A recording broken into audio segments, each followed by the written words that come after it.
You have more access to knowledge than any generation who has ever lived. Every lecture, every paper, every book, completely free, seconds away. So why does almost nobody use it to become a genius? The problem isn't access. Access was solved a decade ago. What went missing is understanding. Everything built since has been designed to remove and destroy understanding, and it was the only thing that was actually working. So, here is the exact framework to get it. Part 1. Questions beat subjects. It sounds too small to matter. It's most of the gap. Someone decides to get into investing. They follow the accounts, save the videos, and 6 months later, they can talk about it and have changed nothing. Someone else has one question. Where does my money actually go? Not roughly. Exactly. Which subscription, which habit, which month it started. Inside a week, they have an answer, and it changes what they do on Monday. The subject has no ending, so nothing ever counts as finished.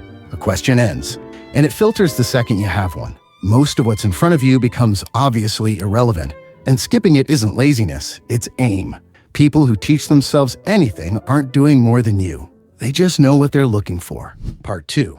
Building finds the holes. Before Benjamin Franklin could write, he took essays he admired, made short notes of each idea, put them away for days, then rebuilt the piece from the notes alone. Then he compared. Every gap between his version and the original was a fault he could name and fix. He wasn't studying writing. He was collecting evidence of his own failures.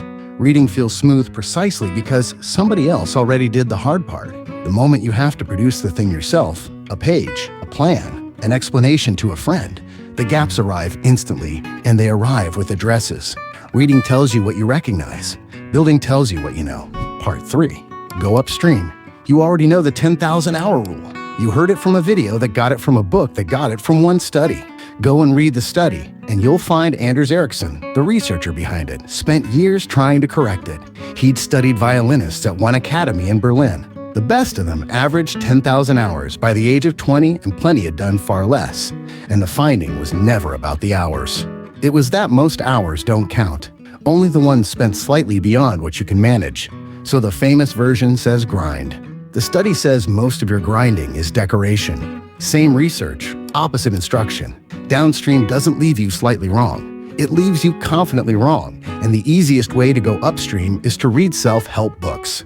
That's why I have the top 25 books to read in your lifetime. Free, linked below. And now you know the full framework, and none of this requires being clever. It requires being willing to be uncomfortable enough to actually take action. That's the whole point. The tab you closed this week because it got difficult was the only one that was going to change anything. Subscribe.